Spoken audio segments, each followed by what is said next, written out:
امن یجیب المضطر اذا دعاہ ویکشف السوء، یہ 20ویں پارے کے پہلے صفحے پہ ہے، یہ یاد رکھیے گا۔ پہلے ہی صفحے پر جس کو قرآن پڑھنا آتا ہے اس کو بٹھائیں، اس سے پوچھیں وہ آیت کدھر ہے، شروع کے اندر ہی ہے 4-5 سطروں کے بعد۔ امن یجیب المضطر اذا دعاہ ویکشف السوء، جو یہ پڑھے گا اب سنیے اس کو کیا کیا ملے گا۔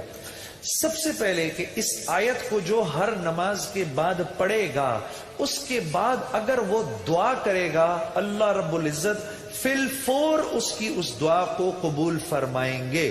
اور اگر فی الفور قبول فرمائیں گے، اور اگر اللہ اپنے علم سے جانتے ہیں کہ تھوڑی دیر بعد اس کا قبول ہونا ضروری ہے، تھوڑی دیر بعد قبول کریں گے۔ اس ورد کا کرنے والے کی اولاد کو اچھے رشتے ملیں گے۔ جو اس ورد کا اہتمام کرے گا ہر نماز کے بعد ایک دفعہ،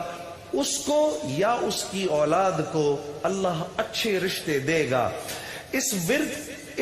اس آیت کے پڑھنے والے کو جب یہ کسی مشکل میں پھنسے گا، اور اگر اس کی زبان سے اس وقت نکلا،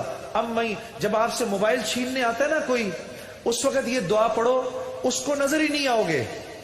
اس کو نظر ہی، اس ظالم کو آپ نظر ہی نہیں آئیں گے۔ یہ میں آپ کو بتا رہا ہوں، میری گردن پکڑ لینا، اگر کسی کو دیکھو کہ موبائل چھیننے آ رہا ہے، یہ دعا پڑھو، امن یجیب المضطر اذا دعاہ ویکشف السوء، اللہ اس ظالم کو ہمت ہی نہیں دے گا آپ کے پاس آنے کی۔ اور اگر کوئی غم مسلسل 6-7 دنوں سے آپ کی طرف متوجہ ہے، کوئی خوف یا کوئی غم آپ کی طرف متوجہ ہے، ماں باپ میں سے کسی کا انتقال، بھائی بہنوں میں سے کسی کا انتقال، اولاد کی طرف سے کوئی غم مل رہا ہے، اس کا ورد بڑھا دو، اول آخر 11 دفعہ درود شریف پڑھ کر اس کو 300 دفعہ دن میں پڑھو، اللہ اس غم اور خوف کو دور کر دے گا۔ یہ ورد پڑھنے والا اللہ کبھی اس کو نامراد نہیں کرے گا۔ یہ جو دعا مانگے گا، امن یجیب المضطر اذا دعاہ ویکشف السوء، اللہ اس کی دعا پوری کرے گا۔